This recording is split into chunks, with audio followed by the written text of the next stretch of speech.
আসসালামু আলাইকুম। আকাশ ভূমি সেবা থেকে জানাই সবাইকে শুভেচ্ছা ও স্বাগতম।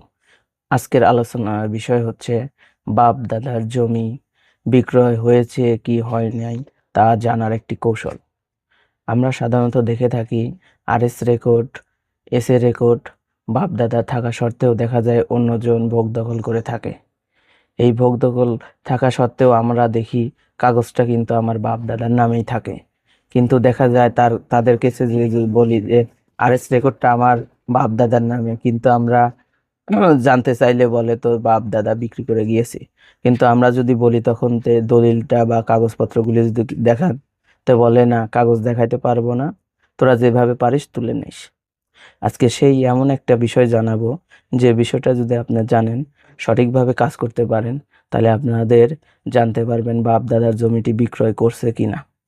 এর কৌশল হলো, আমরা সাধারণত প্রত্যেকটা জেলায় নির্বাহী নির্বাহী আদালত আছে, ওখানে গিয়ে 145 ধারায় একটা মামলা করবেন। মামলা করার পর একটি তদন্ত প্রতিবেদনের জন্য এসিল্যান্ড বরাবর একটা প্রেরণ হবে। এই এসিল্যান্ড বরাবর প্রেরণ হওয়ার পরে সার্বিয়ার বা দক্ষ নায়েব দ্বারা প্রত্যেকটা বাদী বিবাদীর কাগজপত্র যাচাই বাছাই করবে।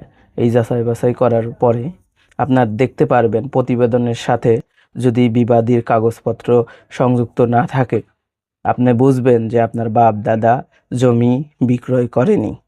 না হলে তো প্রতিবেদনে লেখা থাকবে যে আপনার দখল আছে কিন্তু কোনো কাগজপত্র নেই।